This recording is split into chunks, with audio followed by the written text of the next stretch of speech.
Hello, everyone. Hi, Yvette. How are you doing today? Yeah, I'm great. I'm really excited about doing this. How are you? Amazing. Okay, well, we're super excited to have you.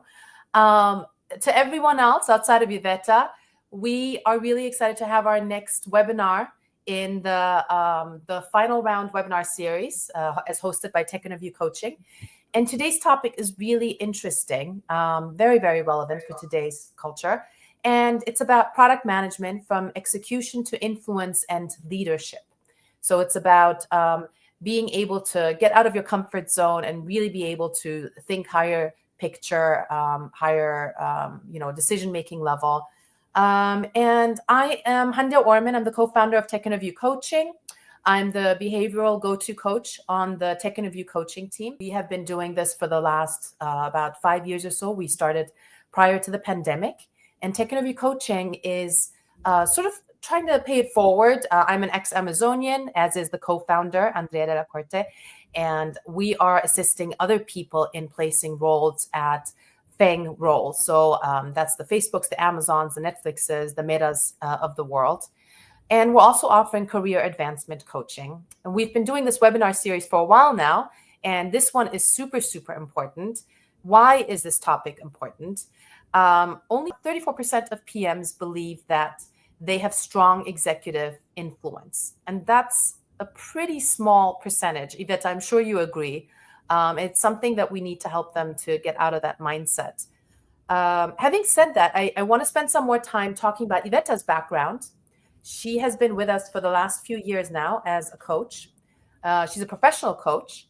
Something that really caught my eye, Yvette, is that apparently 79% of PMs feel stuck in execution mode because there's always something going on, right? And it's really difficult to take that step back and look at the bigger picture. What are some early warning signs that indicate a PM is not scaling effectively? Yeah, we're diving right into the topic. That's fantastic. I think that's one of the biggest struggles of being in such a cross-functional role. And that's why we wanted to also dedicate the space to talk about it, because like, how do you make the decision of what to pay attention to versus not? I think one of the early warning signs that I learned, probably the hard way through my career, was that if you didn't have time to work on where you want to drive your product, if you're always postponing that, if you're stuck in meetings, then in reactionary mode, so to say.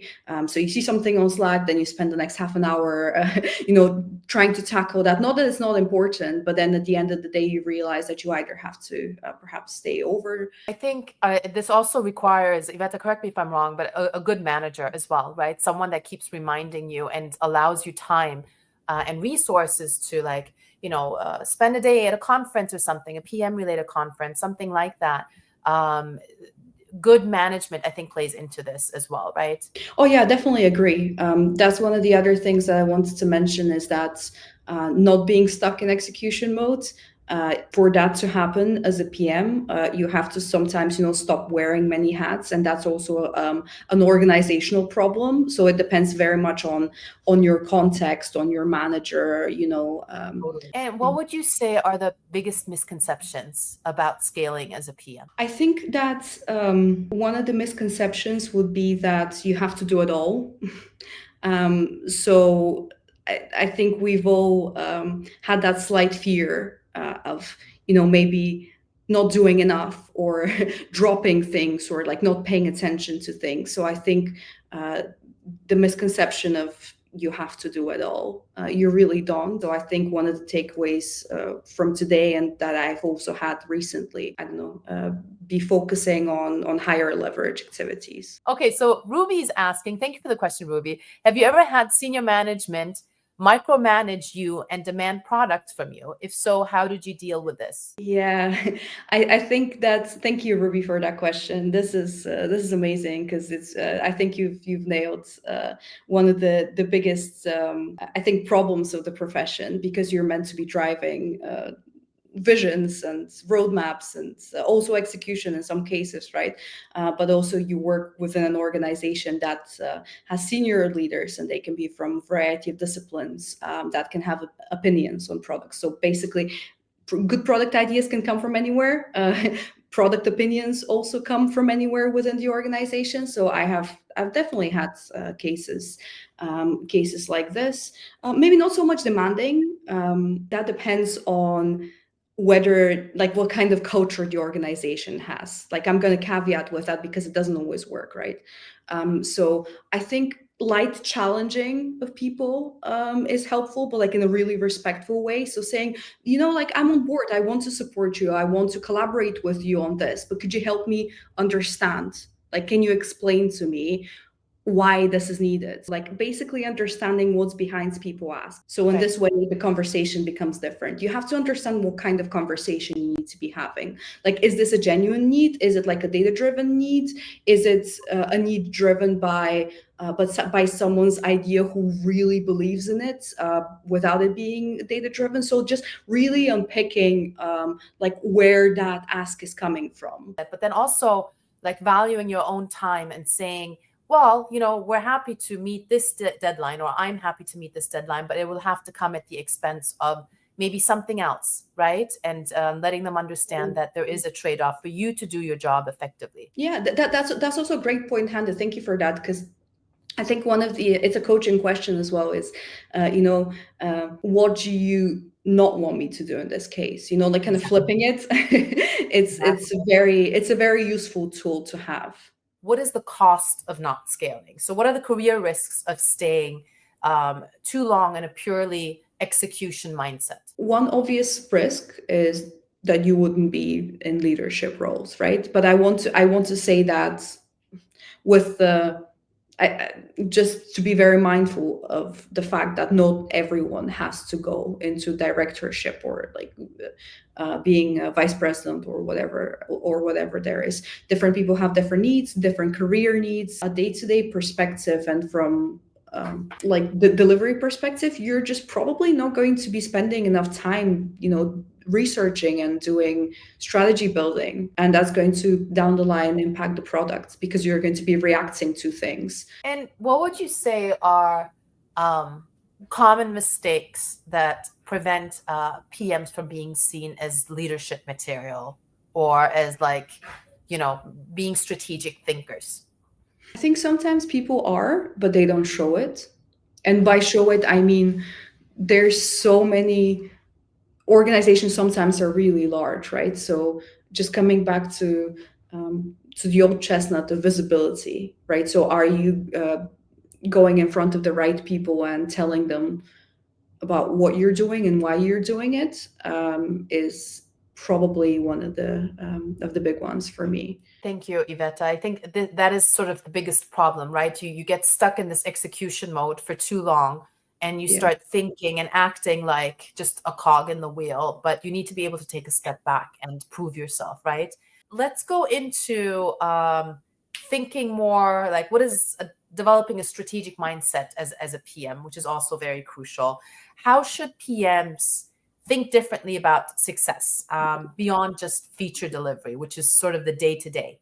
Yeah, feature delivered equals success is what we can see across the board. I think that's paper, very clear. Right? Yeah. So I think solving business problems, you should shift from let's deliver X to what is this solving? And some organizations have the right tools to be able to do that. Like, for example, behavioral analytics. Or any other type of data to be able to understand like whether you've made a difference. It wasn't something that was, created by you from scratch, because we had that conversation about, someone gives you a project, essentially like a feature for you to deliver. That's okay. Ideas that don't need to come from you as a PM. They often come, but sometimes someone else in the organization, especially people who are working in the field with customers, they might have a good idea about what's next, and then potentially how you measure it. It's a bit like, it's like giving more clarity maybe about where certain things stand. You're Yeah. trying to make sense of all these different things that are happening. And what are, I guess, some tools that you're using? Like, even if it's something along the lines of a Trello or Jira, etc. What works well for Iveta? Jira definitely. Like, Yeah. yeah, lots of Jira filters and views, and also graphs, because Jira gives you also great visualization tools. I've used the Airtable too, as like a database of ideas, which was really cool. Great. Okay. Well, thank you for that insight, Iveta. I want to move into scaling your influence. So sort of like getting buy-in, right? The more influential you are, I think the more successful you will be as a PM, right? Um, so PMs often have to influence without necessarily the job title. What are the best ways to get buy-in from leadership and stakeholders? I think you have to be a good team player. Like, I know that sounds like something that's obvious, but collaborating with people and genuinely understanding where they're coming from will get you more respect and more better conversations with stakeholders. Ultimately, it's all about investments. And if you make the right investments in these relationships, then some of these problems become easier. Yeah, I totally agree with you. I think like even if there's no issue or project that you're necessarily working on, like going out for a coffee with someone, or even like lunch and learns, which were kind of common at Amazon, Yeah. so that you're getting ahead of potential problems that may arise later on, and then you're educating the other teams. Something else that I want to ask you is visible projects, high impact projects. Mm. What makes a project high impact in the eyes of leadership? How can you elevate the importance of the things that you're working on for quote unquote brownie points? You have to show business impact. I don't think there's another way to convince leadership that what you're doing is important. You have to know the whys, coming back to that.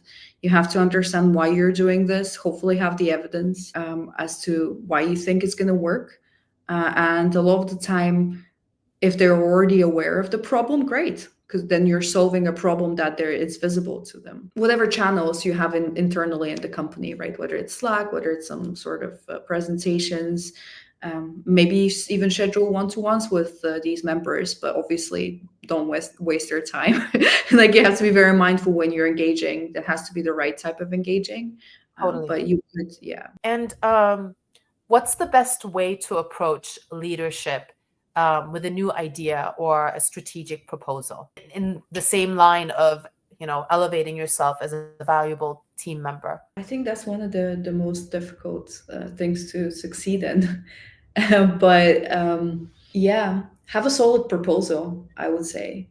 Like, think of all the questions that they will ask you, and then be ahead of them in asking them. You don't want to have a proposal that gets shot down because you haven't done your due diligence or research. So always do that, but make sure that they're backed by data, they're researched, they have a very clear statement around them. And coming back to how you should present things, you should have like not one-liners, but you should really understand like this is the impact. Like, brief is better. The briefer you understand and communicate complicated things, that's great. Like elevator pitches. That kind of thing. If you can't do an elevator pitch on your idea, you should work more on it. Then work on the elevator pitch. Exactly. That's the lesson. That's the key takeaway from today. Yes. Yeah. And also work on your elevator pitches in general. This is from a behavioral coach. You should always be ready to talk about why this company, why this role, and why your project, right, Iveta?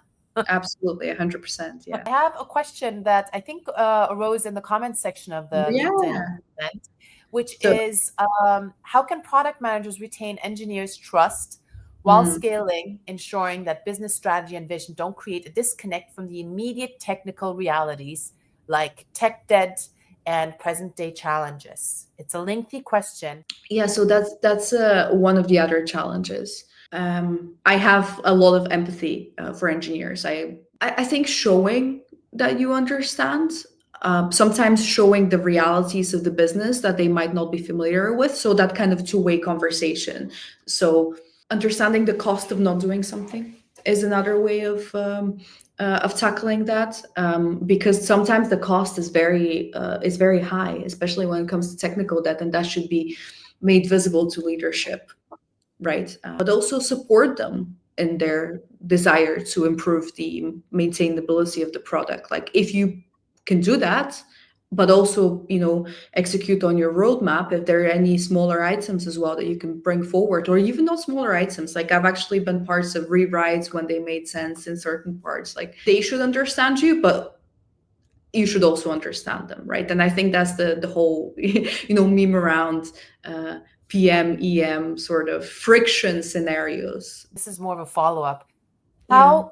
How strong do your writing skills need to be to get buy-in? I think that's kind of important, to be honest. And you don't need to be an excellent writer, but you have to have the correct information in that document. And coming back to the why, if you don't need to write essays. I'm probably guilty of being more verbal or like explaining things a lot more. Yeah, you have to have the needed information in those documents. And very often, what you can see and I'm probably also guilty of that. You have like more like 70% information that people can just skim over, and then maybe like 30% of the information is actually relevant. So what's difficult about being a PM is finding what that right information is to communicate. How do you motivate a team to be more productive when there's no strong sense of urgency? This is a tough one. Yeah. What strategies have you used to create momentum without relying on external pressure? So influence, right? Yeah, that's a really, really good question, because coming back to leading with influence, a lot of these people, or maybe all of them, are not going to report to you as a PM, right? So they might have an engineering manager. Let me know if your setup is different, but I think that is generally what happens. So you would need to motivate them, but without having any other levers to pull, like performance reviews or anything else, right? So you're not their direct manager. The data, or you can explain to them why what you're doing is cool or important, because some things are not like cool and shiny, but they're actually important for the business. So you can communicate that to them, but ultimately you don't have direct influence over performance of individuals that are not your direct reports. So ultimately, some people are not going to be motivated, is my point. And that's an organizational issue that might not need to be tackled by you. Right. And that may also go into an area of underperformance, right? Which is it can be dangerous within a team, because that is contagious at times within a group setting. 100%. I would love for you to walk us through some of the books that have helped shape you as a product manager. Iveta's must-read book list. We should start a book club, like an Oprah book club. Iveta's must-reads, sponsored by Tech Interview Coaching. Yeah. Why don't you walk us through these, please? So I was asked to pick 4 books, which was really difficult for me because I read a lot of nonfiction. But one thing that I will first say is obviously like read books if you have the chance, because I think I'm really passionate about thought leadership, and I think a lot of these can really help you with your role, and webinars like this as well. Because you hear those insights, and then you're like, maybe I can apply this in my current role, or it gets your thinking going. I think that's just really, really important. I recently read Dare to Lead by Brene Brown, and that talks about vulnerability in leadership, and how she's challenging a bit the probably what's a misconception that leaders need to be. Hooked is another book that I read many years ago, that makes you think in a bit more structured way about like what are the internal and external triggers that make people use your product. And that's just a very helpful framework to have. That's a very important thing for you as a product manager to understand about your product. So I really recommend that one. Empowered is about collaboration as well. Lots of it, like how the tech world has created such teams that they can bring innovation and so on. And product leadership is also a good overall read for road mapping and all things PM. I think so. These books have definitely influenced me along many others in my career. We've had a lot of attendees, which is amazing. The ones that have asked questions, I can tell they're all female. So, this may speak to the PMing world out there, and the fact that we may either be more conscious about, wanting to do better, or we're having more challenges on a day-to-day basis in being effective leaders. So you guys, you can continue to reach out to us, to myself, anyone else on the coaching team, or Iveta as well. Iveta has been there, done that, as you guys have heard. Thank you again for everyone that joined. Thanks, Iveta. See you guys soon. Bye-bye.